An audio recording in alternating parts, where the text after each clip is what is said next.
क्या है आपके ग्रहों की चाल? क्या कहते हैं आपके नक्षत्र? क्या कहती हैं आपकी राशियां? क्या करें क्या ना करें? कैसे करें पितरों की पूजा? कैसे करें नवरात्रों में पूजा? हर सवालों का जवाब जानेंगे आचार्य ललित मोहन जुयाल से। ॐ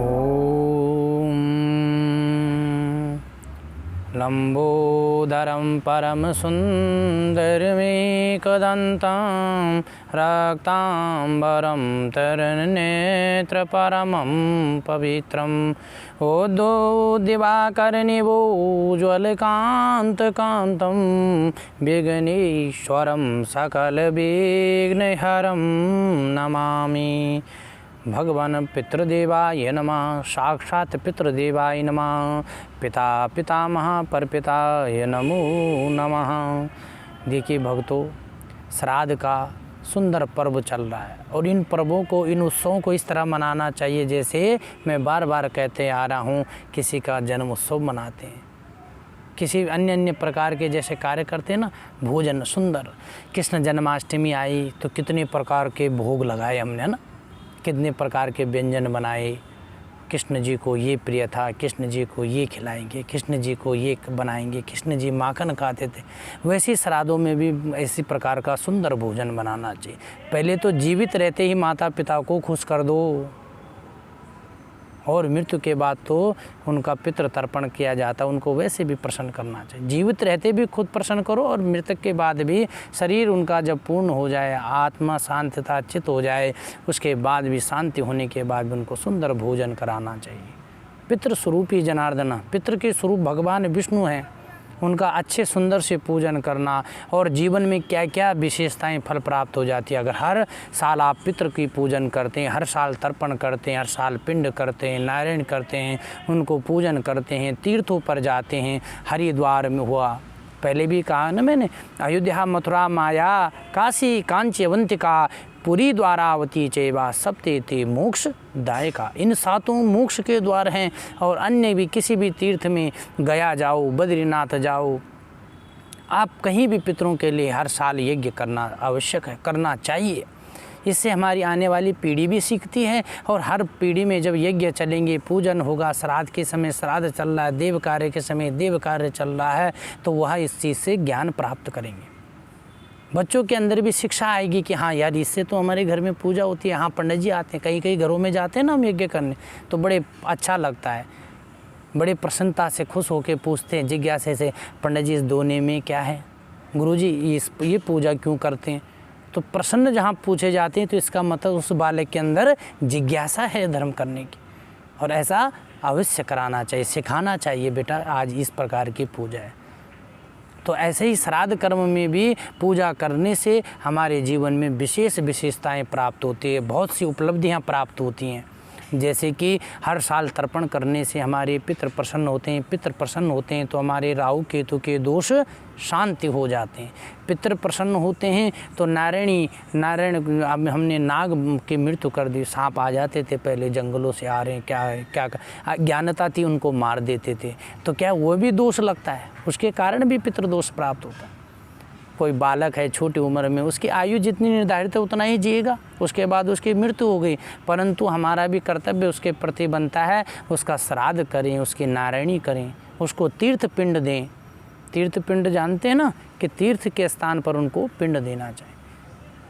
मृत्यु हुआ, शरीर पूर्ण हुआ, उसकी मोक्ष तिथि ली जाती है और वह मोक्ष तिथि में ही हर साल श्राद्ध होता है।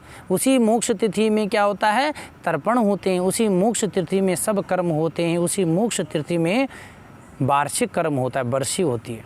और वर्ष त्रिपिंड श्राद्ध करना चाहिए, छठ मासिक वार्षिक आदि श्राद्ध किए जाते हैं। बैतरणी के लिए गाय की पूजा की जाती है। गाय की पूजा देखो कितनी श्रेष्ठ है। देवता हुए, समुद्र मंथन हुआ तो उसमें से प्राप्त हुए। रत्ने कौस्तुभ पारिजातक सुरा धनवंतरी चंद्रमा धेनु कामदुदा सुरा सुरगजा यरंभा च देवांगना अश्वा ये अश्वादि सारे मुख्य पैदा हुए। तो इस प्रकार का श्लोक आया आगे कि इन सबके अंदर हमने रत्न कौस्तुभ पारिजात, देखो रत्न कौस्तुभ सारे समुद्र मंथन से पैदा हुए, गौ पैदा हुई, धर्म पैदा हुआ। आप लोगों को इस प्रकार का धर्म करना चाहिए। तो क्या है भक्तों, मेरी आपसे यही विनती है कि इससे बहुत सी उपलब्धियां प्राप्त होती हैं, जीवन में यश मिलता है। हम लोग बोलते हैं अरे यार वो तो बहुत बड़ा ऑफिसर बन गया, बड़ा अधिकारी बन गया, क्या हुआ होगा, अरे कहाँ से लाएगा ऐसे इज्जत, कहाँ से क्या होगा। वो सब कहाँ से प्राप्त होता है? पितृभक्ति से यश की प्राप्ति होती है, पितरों की सेवा करने से। उनको हर साल 16 दिन श्राद्ध को लाते, उन 16 दिन श्राद्धों में उनको याद करना चाहिए, तर्पण करना चाहिए। पहले तो कहते हैं अपना रोज़ ही 1 रोटी गाय के लिए निकाल दो 16 श्राद्धों में, कितना श्रेष्ठ है। रोज़ आओ अपने। अच्छा, दूसरी बात आई कि यश बालक पढ़ नहीं रहा। कई जगह से प्रश्न आते हैं कि पंडित जी बच्चा पढ़ ही नहीं रहा है, इसकी मन बुद्धि चंचल क्यों हो गई। तो इसका अपने पितृभक्ति करते जाओ, आपका कभी कुछ नहीं बिगड़ेगा। नज़र दोष परिहार, सब परिहार के लिए पितृ की कार्य करना चाहिए, पितृ पूजन करना चाहिए। हर साल पितरों का उत्सव बड़े खुश से मनाओ, धूमधाम से मनाओ। आइए 2, 4, 5, 7 ब्राह्मण अपने बहन भांजे को बुलाओ, उनको भोजन कराओ।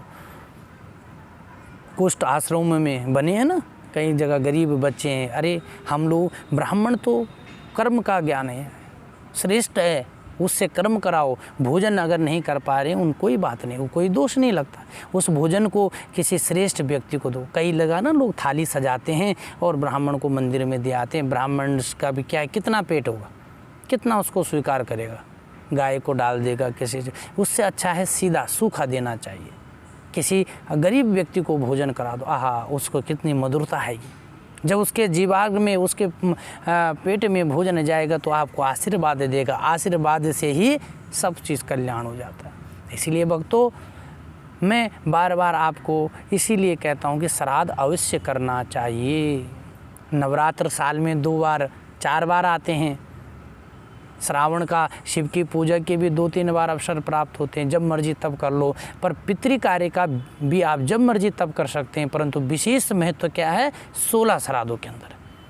तो इससे जीवन में उनको करेंगे तो हमारे को सारी उपलब्धियां प्राप्त होंगी। हम यशस्वी बलवान सेवा धर्मज्ञा परिपालनाम कर्मज्ञाम सर्वश्रेष्ठानाम पितृदेव नमो नमः।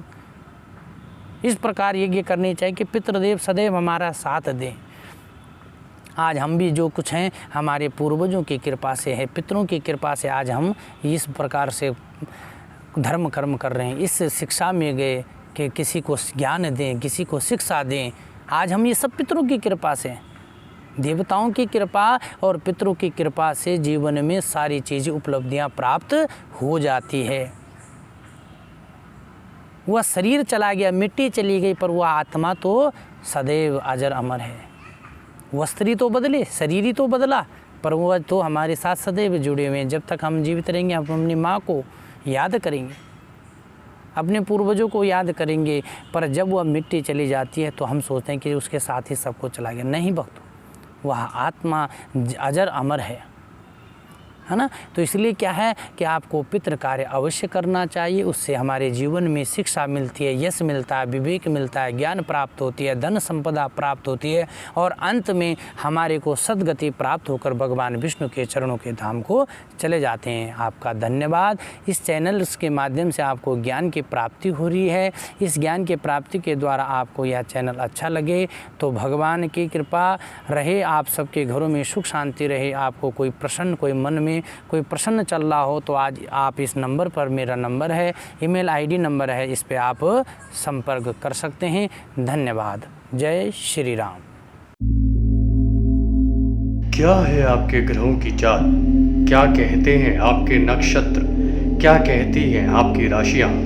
क्या करें क्या ना करें? कैसे करें पितरों की पूजा? कैसे करें नवरात्रों में पूजा? हर सवालों का जवाब जानेंगे आचार्य ललित मोहन जुयाल से।